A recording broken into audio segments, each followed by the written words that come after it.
Assalamualaikum warahmatullahi wabarakatuh. Salam sejahtera untuk kita semua. Syukur alhamdulillah kita dapat berjumpa lagi di mata kuliah periklanan di pertemuan ke-13, di mana hari ini saya akan membahas soal etika periklanan. Ya. Kita ketahui bersama bahwa iklan itu diproduksi tidak bisa bebas nilai. Artinya nggak ada rambu-rambunya. Pokoknya seperti yang di sosial media aja, orang mau ngapain itu bebas. Ya, nggak bisa seperti itu. Jadi karena iklan ini adalah sebuah media promosi barang dan jasa dengan sasaran publik, tentu harus ada aturannya, harus ada rambu-rambunya. Betul, demokrasi itu mengagung-agungkan kebebasan, tapi kebebasan yang bukan tanpa batas loh. Ya, kebebasan yang tanpa batas itu akan melahirkan anarki, ricuh, rusuh gitu loh. Jadi kebebasan itu harus dengan regulasi, harus dengan aturan, sehingga terciptalah kondisi yang tertata. Terciptalah kondisi yang tidak merugikan orang lain. Ya, maka di dalam kehidupan masyarakat berdemokrasi, etika itu menjadi hal yang penting. Ya, etika itu kan sesuatu nilai yang mengikat masyarakat juga gitu loh. Sopan santun itu kan bagian dari etika ya. Sesuatu yang tidak tertulis tapi kita kerjakan karena ini menyangkut hal yang baik, itu juga etika juga ya. Maka di dunia ilmu komunikasi, etika komunikasi itu dibahas khusus. Ya. Di sekolah vokasi IPB ada namanya mata kuliah etika profesi komunikasi. Di setiap perkuliahan ada yang namanya etika komunikasi bisnis, etika komunikasi massa. Hampir semua disiplin ilmu komunikasi membahas tentang etika. Iya kan? Kalau kita bicara iklan ini kan bagian dari komunikasi massa. Maka etika periklanan itu juga bagian dari etika komunikasi massa. Ya, tentunya kalau kita bicara etika itu kan menyangkut hal-hal yang boleh dan tidak boleh gitu. Ya, kalau misalnya kita lihat yang secara kasat mata, ya, Pak, rokok itu boleh ada iklannya nggak? Boleh. Ya, tapi nggak bisa sembarangan ditayangkan di televisi. Ada jam tayang khusus, kalau nggak salah jam 9 sampai pagi. Jadi sekarang ini misalnya dari jam 6 gitu sampai jam 9 malam nggak ada tuh akan ada iklan rokok gitu ya. Itu kita bicara jam tayang tuh. Ya. Kemudian kalau kita bicara konten, coba Anda perhatikan iklan rokok. Ada nggak? Ayo merokok. Selalu yang ditampilkan itu kan analogi perbandingan atau seperti misalnya petualangan, tapi nggak ada yang gerakan sambil merokok tuh enak gitu. Itu aturan. Tapi yang ditampilkan tuh misalnya Marlboro itu asosiasikan sebagai petualang gitu kan. Maka iklannya asosiasinya itu cowok tegap gitu, naik di gunung gitu kan, nggak ada sambil merokok gitu, nggak ada. Kenapa Pak? Kenapa sih nggak boleh sambil merokok gitu? Nah, kan itu bagian dari etika juga. Ya.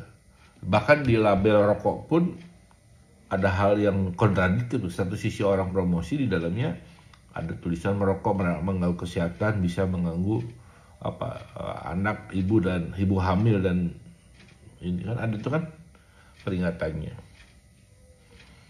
Sampai di situ aja banyak pesan yang kontradiktif sebenarnya kan. Satu sisi orang mempromosikan rokok, di sisi lain di label rokoknya, di pembungkusnya ada peringatan untuk tidak boleh merokok.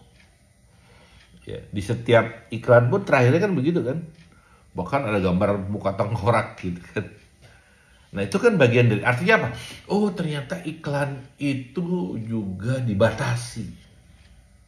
Ya.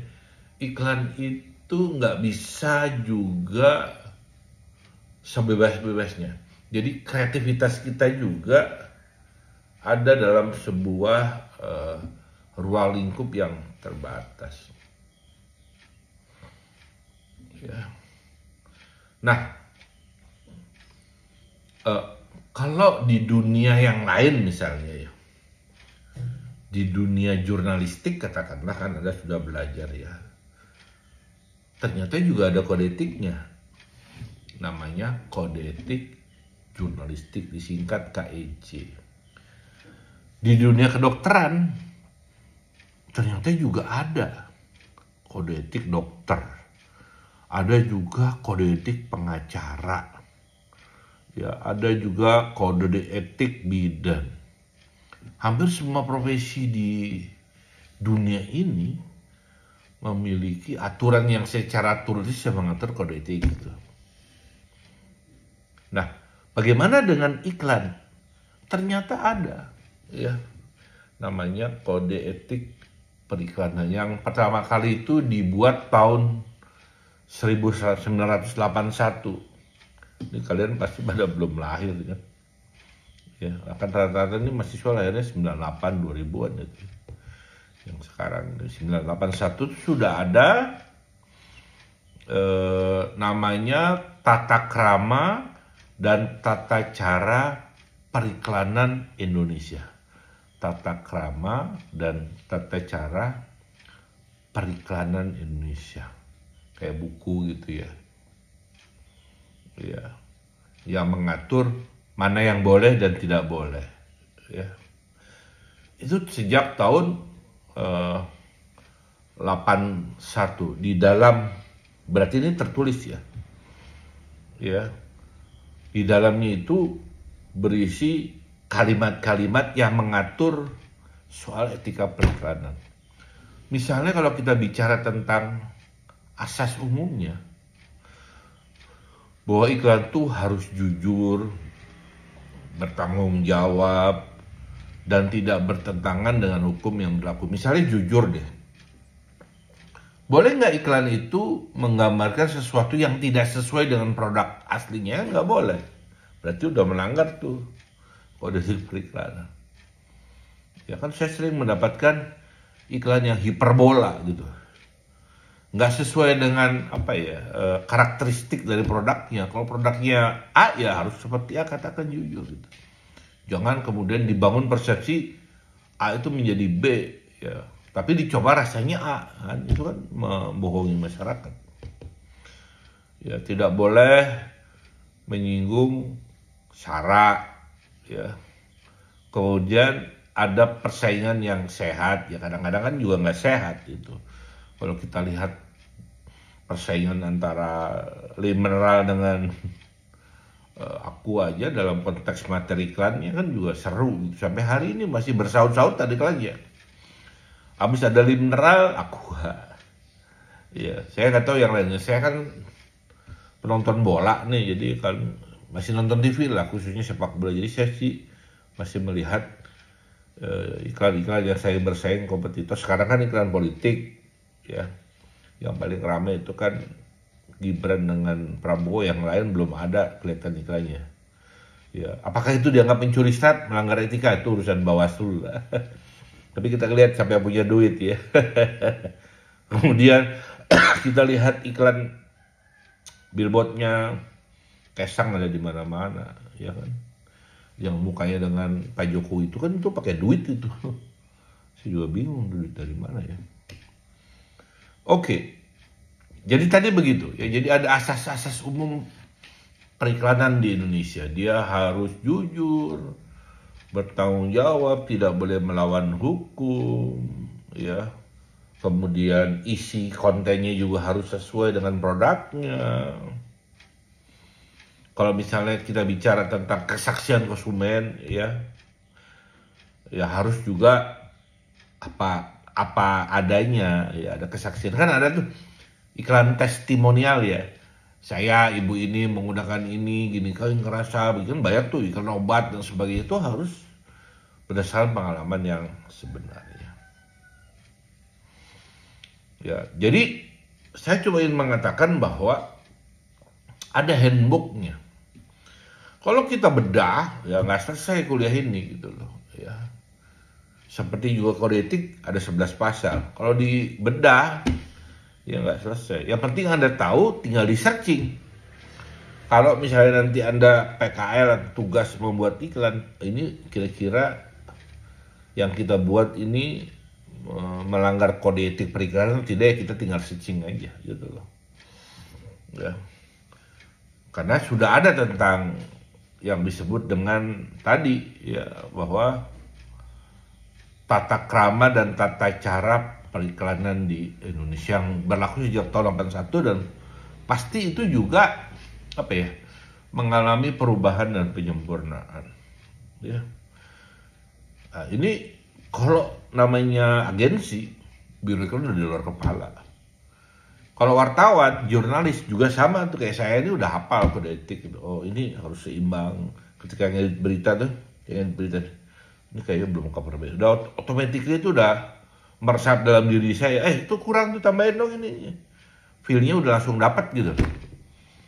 Saya juga rasakan pasti orang-orang iklan yang bergerak di industri periklanan ini juga udah tata krama periklanan itu sudah di luar kepala ya. Sehingga mereka sudah tahu mana yang boleh dan yang tidak boleh. Ya. Ini sebenarnya di tata cara periklanan itu sudah diatur. Untuk real estate ada, obat ada, makanan ada, minuman ada, kosmetika ada, alat kesehatan ada. Ya, undian, termasuk undian hadiah langsung dan tidak langsung, lowongan kerja juga ada ya. Jadi semuanya lengkap gitu loh ya, yang tergabung dalam apa yang disebut dengan tadi ya, tata krama dan tata cara periklanan Indonesia ya. Jadi kalau regulasi etika tentang obat begini, kosmetika begini, ini kan nggak bisa dibedah secara umum ya. Kita ngelihat misalnya untuk obat gitu kan, ya dokternya kan pakai baju putih doang, tidak menunjukkan dokter dari mana gitu kan. Itu kan semuanya diatur dengan rigid gitu loh ya. Jadi itu nggak boleh melanggar itu ya. Semuanya dibuat sedemikian rupa supaya tidak terjadi pelanggaran etika. Nah, pertanyaannya adalah, Pak, ini kira-kira manfaatnya untuk apa ya? Ya untuk melindungi konsumen ya, supaya konsumen tidak dirugikan. Karena kan memang ya, tujuan dari iklan ini kan persuasi. Persuasi pada level apa? Kognisi ya, afeksi iya, 3 konasi atau psikomotorik ya. Setelah orang menonton iklan, membaca iklan, menyimak iklan ya, paling tidak yang tidak tahu menjadi tahu, kognisi ya. Kemudian yang suka, tidak suka, afeksi. Beli dan tidak beli, konasi atau psikomotorik, kan begitu ya. Efek dari kita mengkonsumsi tanda kutip iklan gitu kan ya. Minimal pada level yang paling bawah kognisinya kena, atau meningkat sedikit afeksi, sikapnya. Yang ketiga tertarik gitu, pola itu. Yang ketiga adalah konasi atau psikomotorik, beli Nah, jangan sampai ketika beli dicoba tidak sesuai dengan yang disampaikan gitu loh. Kan itu sering terjadi tuh ya, sehingga orang kecewa gitu loh. Oh, ternyata nggak juga nih gitu. Iklannya terlalu lebay. Nah, akhirnya itu kan membuat orang nggak percaya lagi dengan produk itu. Jadi nggak mudah juga gitu. Nah, ini yang penting menghindari juga aspek penipuan. Ya kan memang sih kalau kita bicara secara rigid banyak pelanggaran gitu loh. Karena sesungguhnya yang namanya produk yang diiklankan tuh pengennya lebay gitu loh. Ya makanya dibungkus dan sebagainya. Nah, itulah sebenarnya peran dari biro iklan ya untuk berdiskusi dengan klien untuk menghasilkan sebuah karya yang nggak harus lebay tapi menarik. Berarti ya. Tapi tetap dalam koridor kode etik periklanan ya, dalam koridor kode etik periklanan ya. Nggak harus melanggar. Jadi iklan yang menarik kan nggak harus melanggar kode etik kali gitu kan. Itu kan pintar-pintarnya bagian kreatif untuk meng-create sebuah konten yang bisa menarik perhatian publik atau konsumen. Kan begitu harusnya cara berpikirnya. Ya. Nah, itulah kira-kira yang bisa saya sampaikan di pertemuan yang singkat ini. Intinya itu, bahwa ternyata di dunia periklanan ada kode etik periklanan. Seperti juga yang lain. Kode etik jurnalistik, kode etik pengacara, dokter, bidan, perawat, ya. Semuanya diatur gitu loh. Ya. Mana yang boleh dilakukan, mana yang tidak, ya. Itu untuk menjaga keluhuran profesinya juga, untuk menjaga wibawa dari dunia periklanan juga ya. Kalau terlalu banyak pelanggaran kan orang nggak percaya lagi sama iklan. Kalau udah nggak percaya sama iklan ya ngapain juga kita konsumen menonton, menyimak, mendengarkan gitu loh ya.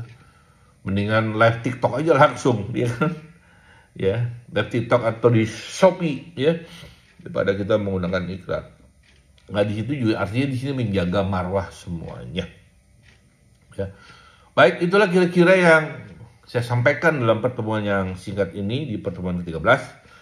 Mudah-mudahan apa yang saya sampaikan bermanfaat buat kalian semua. Jangan lupa ya, jangan hanya menggunakan PPT yang saya kirimkan ya. Bacaan Anda harus lebih banyak ya, dari jurnal, dari buku, dari e-book dan macam tentang periklanan ya. Karena Anda sudah S1, D4 ya.